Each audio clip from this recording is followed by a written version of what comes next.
نے کہا، کیا فرمایا جناب ختمی مرتبت نے؟ کہا سیدہ مجھ سے سب سے پہلے آپ آ کے ملے گی۔ بی بی نے کہا اب میں نے آنسوؤں کو خشک کر لیا بابا، مجھے آپ کی جدائی کا غم تھا کہ آپ سے جدا ہو رہی ہوں، اب مجھے کوئی غم نہیں، میں آپ سے قریب جلدی آ جاؤں گی۔ عزیزان گرامی اب ذرا تصور کیجئے گا، میں تمہیداً جو جملے پیش کرنا چاہتا ہوں، جناب سیدہ کو جب خبر دی نا پیغمبر اسلام نے مجھے زہر دے دیا گیا ہے، تو بار بار جناب سیدہ قریب آتی۔ کہا بابا آپ کے سینے میں تکلیف ہوگی، زہر دے دیا گیا ہے۔ کہا بیٹی جب زہر دے دیا جاتا ہے نا تو کلیجے میں تکلیف ہونے لگتی ہے۔ عزیزان گرامی پھر پیغمبر اسلام نے دونوں نواسوں کو دیکھا۔ کہا میری لخت جگر تمہیں ان دونوں کا غم دیکھنا ہوگا۔ کہا روز قیامت جب تم تشریف لاؤ گی نا میدان محشر میں، بیٹی ایک کا جگر نظر آئے گا، دوسرے کی رگیں نظر آئیں گے۔ اب پیغمبر کیسے خبر دے رہے ہوں گے بیٹی کو؟ کہا ایک کا جگر نکلتا نظر آئے گا، آج رات جگر کی ہے نا، کہا دوسرے کی رگیں کٹتی نظر آئیں گی۔ بی بی نے بہت تڑپ کے یاد کیا، دونوں بیٹوں کو دیکھا۔ کہا بابا اس کی رگیں اور اس کا جگر، ہاں بیٹی حسن مجتبیٰ کا جگر نظر آئے گا، حسین کی رگیں کٹتی ہوئی نظر آئیں گی۔ عزیزان گرامی بی بی کیسے یاد کرتی ہوں گی؟ بار بار کسی کے جگر پہ ہاتھ رکھتی ہوں گی، بار بار کسی کی رگوں پہ ہاتھ رکھتی ہوں گی۔ بس بھی جملوں کو یہاں پہ روک کے پیش کر رہا ہوں۔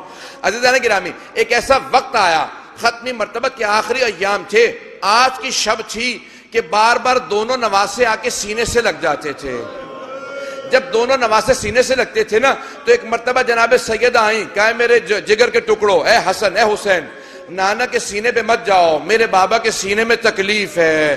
ایک مرتبہ ختمی مرتبت نے آواز دی کہ سیدہ میرے نواسوں کو آنے دو، جب یہ میرے سینے سے لگتے ہیں مجھے ٹھنڈک محسوس ہوتی ہے، ان کے میرے سینے سے لگنے سے مجھے ٹھنڈک محسوس ہوتی ہے۔ بار بار کبھی حسن مجتبیٰ کو سینے سے لگاتے تھے، کبھی حسین کو سینے سے لگاتے تھے، کبھی کسی کے جگر کا تصور کرتے تھے، کبھی کسی کی رگوں کا تصور کرتے تھے۔ بس بے رات گزر رہی تھی، ختم مرتبت کہہ رہے تھے اے علی آپ خود اپنے ہاتھوں سے مجھے غسل دیجئے گا، آپ مجھے کفن دیجئے گا، یا علی آپ میرا جنازہ پڑھائیے گا، یا علی مجھے گھر میں دفنا دیجئے گا۔ اب دونوں نواسے ایک بات سن رہے تھے، پیغمبر اسلام فرما رہے ہیں یا علی مجھے گھر میں دفنا دیجئے گا۔ اب کوئی نواسا سوچ رہا تھا میں اپنے نانا کے ساتھ دفن ہونا چاہتا ہوں، اس نواسے کو کوئی بتائے آپ کے جنازے پہ 72 تیر مارے جائیں گے۔ بس بھئی یہی تو فرق تھا نا دونوں نواسوں میں، ایک کے لاشے میں تیر لگ رہے تھے، دوسرے کا لاشا تیروں پہ بلند تھا۔ اجرکم اللہ۔ بس بھی میں نے تمام کر دیا، 5 سے 7 منٹ کی زحمت دوں گا، زیادہ زحمت نہیں دوں گا۔ شب وصال ہے ختمی مرتبت کی، آج پیغمبر اسلام کو چند باتوں کا بڑا صدمہ ہوگا۔ ایک جب بھی اپنی بیٹی زہرا کی قبر دیکھتے ہوں گے، میں جملے کو پیش کروں اس سے پہلے کہ میں شہادت کے جملوں کو پیش کروں پیغمبر کی، آخری جملوں کو پیش کر رہا ہوں، 5 سے 7 منٹ میں نے آپ سے وعدہ کر لیا، اس سے زیادہ زحمت نہیں دوں گا۔ عزیزان گرامی امام حسن مجتبیٰ سے کسی بہت بڑے واعظ نے سوال کیا جب خواب میں دیکھا کہ مولا آپ کا سب سے بڑا مصائب کون سا ہے؟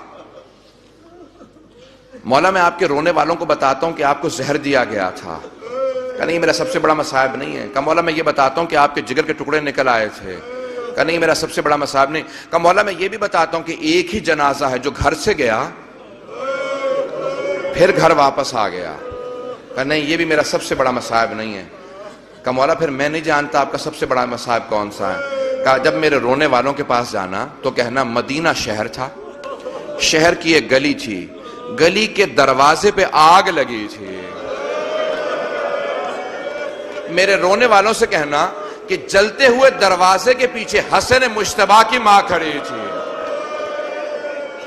میرے رونے والوں سے کہنا حسن مجتبیٰ دیکھ رہے تھے جب ماں پہ جلتا ہوا دروازہ گرا۔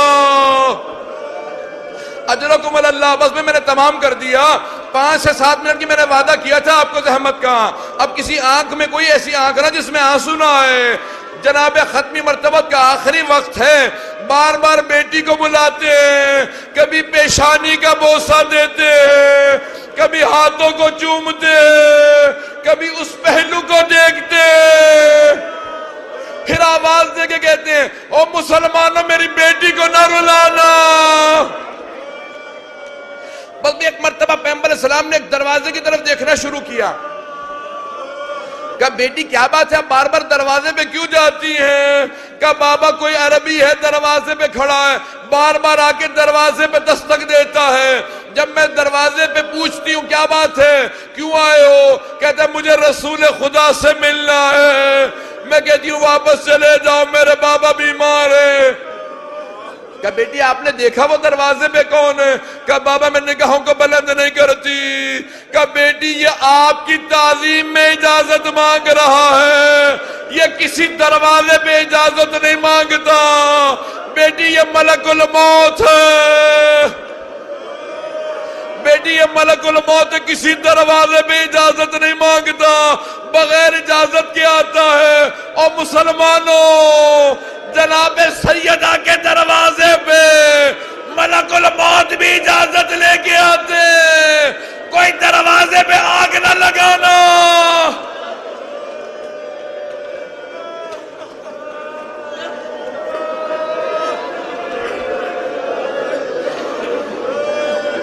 میں نے تمام کر دیا بس بھی آخری جملوں کی زحمت دوں گا۔ عزیزان گرامی، آخری لحظات ختمی مرتبت کے بار بار اپنی بیٹی کو پکارتے ہیں، بار بار بیٹی کو قریب بلاتے ہیں، پھر وصیتیں کرتے ہیں کہ یا علی میرے بعد میری بیٹی کا خیال رکھنا، پھر اس کے بعد وصیت کرتے ہیں یا علی میرے بعد تلوار مت اٹھائیے گا، یہ سب پلٹ کے اپنے دین پہ برگشت کر جائیں گے، اسلام کو چھوڑ دیں گے، جناب ختمی مرتبت سمجھ رہے ہیں، میرے بعد میری آل پہ بڑے مصائب آئیں گے۔ کہ یا علی ہمت رکھیے گا، صبر کا دامن نہ چھوڑیے گا، مولا کو وصیت نہیں کر رہے، امت کو بتا رہے ہیں میرے بعد میری آل کا کیا ہونے والا ہے۔ کہ یا علی میرے ان دونوں نواسے یہ آپ کو میں نے سونپ دیے، یہ دونوں آپ کے ہیں، میرے بیٹے ہیں، بس بھی امت کو وصیت کر رہے ہیں علی مرتضیٰ کے ذریعے میری امت پہ کبھی بھی کوئی میری امت سے میری آل پہ ظلم نہ کرے، میری قبر سے دور نہ کرے۔ بس بھی آخری وصیت ہے کہ یا علی مجھے میرے گھر میں دفنا دیجئے گا۔ ایک مرتبہ پیغمبر کی وصیت کرنا تھی، پیغمبر اسلام کے آخری لحظات ہیں، آج یہ 28 صفر کی شب ہے، مجھے نہیں معلوم امام حسن و حسین کس طرح سے جناب سیدہ کے گرد جمع ہوں گے، لیکن روایت کے الفاظ ہیں کہ جناب ختمی مرتبہ ایک مرتبہ آخری مرتبہ بلایا، کہا یا علی آپ نے اپنے سب بچوں کے نام مجھ سے رکھوائے ہیں نا، اس کا نام میں نے حسن رکھا ہے، اس کا نام میں نے حسین رکھا ہے، یہ زینب ہے، یہ ام کلثوم ہے، یا علی میں ایک اور بچے کا نام رکھ کے جانا چاہتا ہوں، یہ حسن حسین ہے، میں نے اس بچے کا نام محسن رکھا ہے، یا علی اس کی شہادت بھی ہو جائے پھر بھی نام محسن رکھیے گا، میری ذریت میں میرا تیسرا بیٹا محسن ہے، میرے اس نواسے کا میں ابھی سے آپ کو پرسہ دیتا ہوں۔ یا رسول خدا میں کہوں گا بیٹوں کو مت بتائیں، جلتے ہوئے دروازے اور دیوار کے بیچ میں کسی محسن کی شہادت ہوگی۔ بس بے پیغمبر کو اس بات کا بڑا صدمہ تھا، آخری جملوں کی زحمت عزیزان گرامی، ایک رات کے اندر ایک لحظہ آیا، جناب ختمی مرتبت نے کہا یا علی مجھے لٹا دیجئے، میں یہاں پہ اب آخری لحظہ ہے، جناب سیدہ تڑپ کے رونے لگی، کبھی امام حسن مجتبی آگے بڑھ کے گلے سے لپٹ کے روتے تھے، کبھی امام حسین ایک مرتبہ امیر المؤمنین تعظیماً کھڑے ہوئے کہ السلام علیکہ یا رسول اللہ۔ جب سب سمجھ گئے کہ جناب رسول خدا کی روح پرواز کر رہی ہے، ایک مرتبہ پورا کمرہ معطر ہوا، جب سب کے سب زمین پہ بیٹھ کے رونے لگے، جناب سیدہ نے کہا دروازے بند کر دو، میں نہیں چاہتی کوئی مجھے روتا سنے، میں نہیں جانتا بی بی نے کیا بیان کیے ہوں گے، لیکن میں بیان سناتا ہوں، بی بی نے اپنے بالوں کو بکھرایا ہوگا، کہا ہوگا بابا آپ نے ہمیں داغ مفارقت دے دیا۔ اب بی بی کے اشعار کے جملے سن لیجئے، صبت علیہ مصائب اللہ عنہ، بابا آپ کے بعد اتنے مصائب آئے، اگر رات پہ آتے، اگر دن پہ آتے وہ رات میں تبدیل ہو جاتی، پہاڑوں پہ آتے وہ ریزہ ریزہ ہو جاتے۔ عزیزان گرامی، آج اگر کبھی کوئی تصور کر سکے، ذرا ایک مرتبہ جنت البقیع کا رخ کرے، ایک ٹوٹی ہوئی قبر سے کہے بی بی ہم پرسہ دینے آئے ہیں۔ اے امام زمانہ، آپ کو آپ کی دادی زہرا کا واسطہ، ہمارا پرسہ قبول فرمائے۔